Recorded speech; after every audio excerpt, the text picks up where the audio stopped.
할렐루야. 우리 제1장로교회 성도 여러분 평안하셨습니까? 아마 여러분들 대부분이 구역장님들을 통해서 내 영혼의 집밥이라고 하는 카카오톡을 혹시 받으셨는지 모르겠습니다. 광고가 우리 교회 주보에도 제가 목회 서신에 썼지만은 내 영혼의 집밥이라는 채널을 카카오톡을 통해서 저희가 일주일에 한 번씩 보내드릴 것입니다. 거기에는 3분 설교 하이라이트 들어가 있고요. 그 다음에 지난주 설교 묵상, 우리 여러분 주보에 보시면은 문제들이 나와 있죠. 그것을 가지고 제가 여러분들과 설교가 아니라 이 문제를 같이 한번 풀어보면서 지난주 말씀을 함께 묵상하는 짧은 약 10분 좀 넘는 영상을 여러분께 드릴 것입니다. 그리고 은혜로운 간증, 우리 유튜브에 많은 간증들이 돌아다니는데요.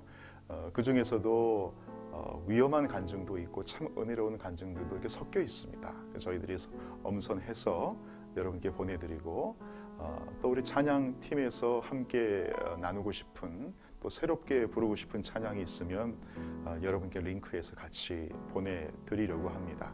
하는 이유는 지금 바이러스 시대에 우리가 서로 구역 예배 때 식사하고 이 밥 먹으면서 교제해야 서로 정도 나누는 것인데 우리가 지금 전혀 할 수가 없는 상황입니다. 그래서 구역원들끼리 같은 구역장님과 교제할 수 있는 하나의 소스를 교회에서 제공해 드리기 위해서 아이디어를 낸 것입니다.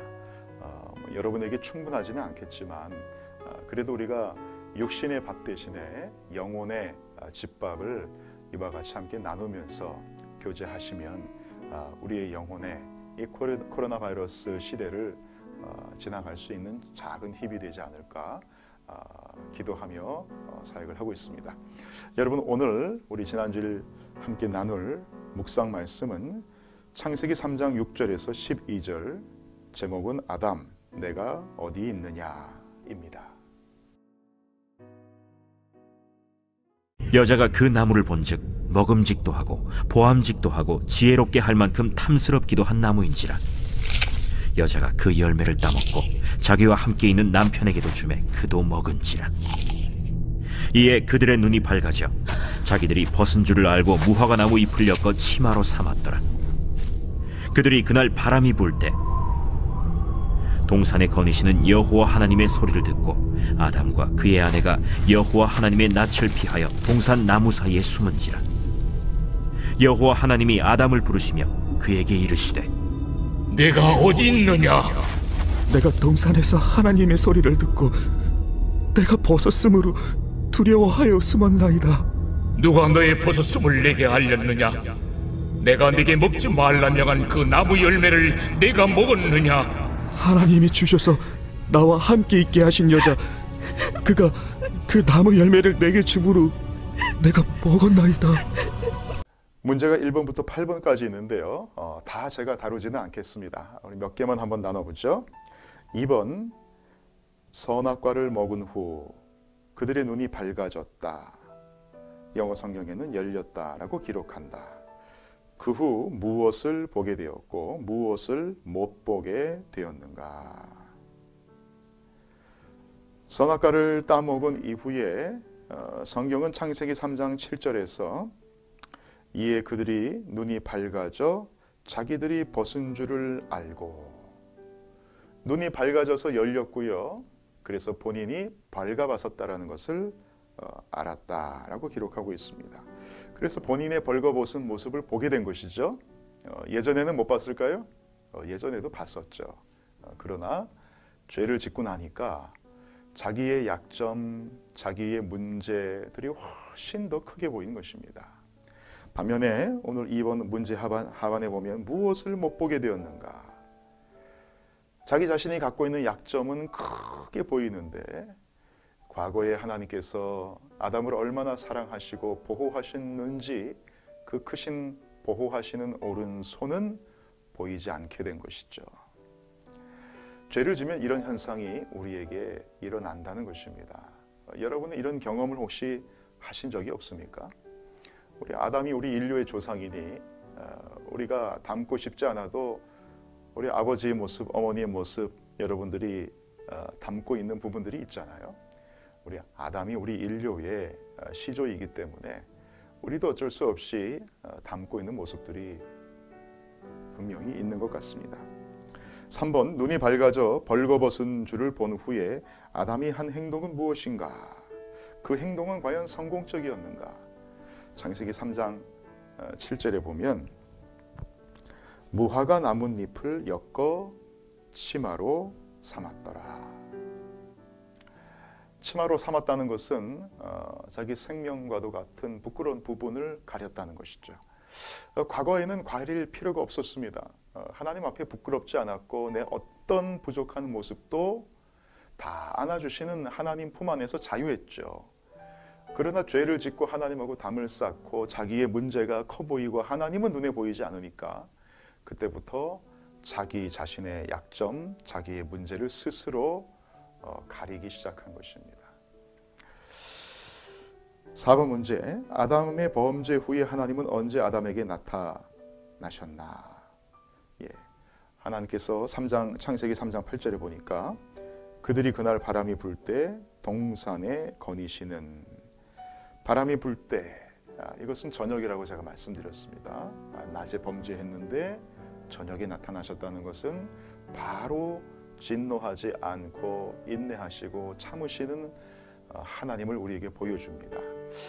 저와 여러분이 지금까지 예수 믿고 이렇게 살고 있는 것도 하나님이 이와 같이 인내하시기 때문이지 내가 하나님 앞에 대단한 일을 해서는 아닌 것 같습니다.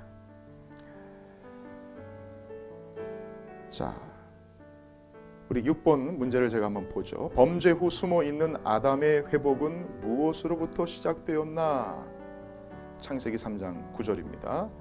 여호와 하나님이 아담을 부르시며, 범죄했고 자기 눈에 예전에 보이지 않았던 작은 문제들이 하나님보다 더 커 보이고 하나님은 보이지 않자 숨어버리게 됐고 가리게 됐고 이런 상황에서 도저히 해결할 구멍이 보이지 않을 때, 소망의 희망이 보이지 않을 때 문제의 실마리가 어디서부터 해결됐느냐? 아담이 푼 것이 아닌 것 같습니다. 본문을 보니까 창세기 3장 9절에 여호와 하나님이 아담을 부르시며 동산에 찾아오셨고 아담의 이름을 부른 것에서부터 회복이 시작되더라. 여러분의 삶 가운데 하나님께서 여러분을 부르시는 이름을, 여러분의 이름을 부르시는 하나님의 음성을 여러분 들으신 기억이 언제 있으십니까? 지금 기도할 때 여러분의 삶의 모습에서 주님이 나를 부르시는 음성이 들리지 않는다면 여러분의 삶은 지금 회복 중인가요? 아니면은 더 악화의 길로 가고 있는 것입니까? 우리가 생각해 볼 필요가 있습니다. 주의 음성이 들려야 사는 것이죠. 들려야 삽니다. 7절에 내가 어디 있느냐는 하나님의 질문은 어떤 의미인가? 7번이요. 하나님이 우리가 어디 있는지 몰라서 아담이 숨은 곳을 모르는 것은 아닐 것입니다. 알고 있었지만 그가 부른 의미는 아담, 네가 거기 스스로 가리고 문제를 해결하기 위해 숨어 있는, 나를 도망하여 숨어 있는 그곳이 과연 안전한 곳이냐? 너의 생명과도 같은 곳을 가렸는데 그것으로 무화과 나뭇잎으로 충분하냐?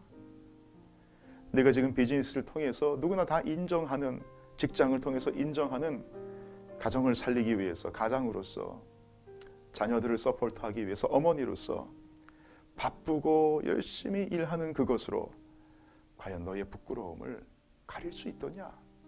그 삶이 행복하냐? 그 삶이 안전하냐? 그 삶이 영원하냐? 우리에게 물으시는 하나님의 음성이 아닌가 생각해 봅니다. 8번은 여러분 적용입니다. 본문 속 아담의 모습을 통해 발견된 나의 모습을 한번 나누어 보자. 그리고 아담을 회복시키시는 하나님의 방법을 동일하게 경험한 적이 있다면 나눠보자. 아담의 죄 짓고 나서 보여주는 삶의 모습 속에 여러분의 모습을 발견하신 분들이 아마 많을 것입니다. 그렇다면 여러분, 하나님께서 여러분을 회복시키는 방법도 동일한 방법일 가능성이 크겠죠. 여러분, 주의 음성을 들으십시오. 하나님께서 여러분의 이름을 부르시는 그곳에서부터 우리의 회복은 시작이 됩니다. 여러분, 이 묵상한 말씀을 그냥 끝내지 마시고 5분 정도 여러분 핸드폰을 끄시고 눈을 감으시고 또는 눈을 떠서 본문을 읽으시고 눈을 감고 또 기도하며 계속해서 곱씹고 묵상해 보십시오. 하나님께서 여러분에게 주시는 메시지가 분명히 있을 것입니다. 그 음성으로 여러분 승리하시는 한 주 되시기를 우리 구주 예수 이름으로 간절히 축원드리겠습니다. 기도하겠습니다.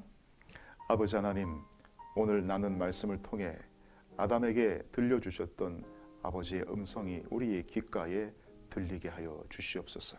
묵상할 때에 주의 음성을 우리의 영혼이 듣게 도와 주시옵소서. 감사드리며 예수님 이름으로 기도했습니다. 아멘. 여러분, 승리의 한 주 되시길 바랍니다. 감사합니다.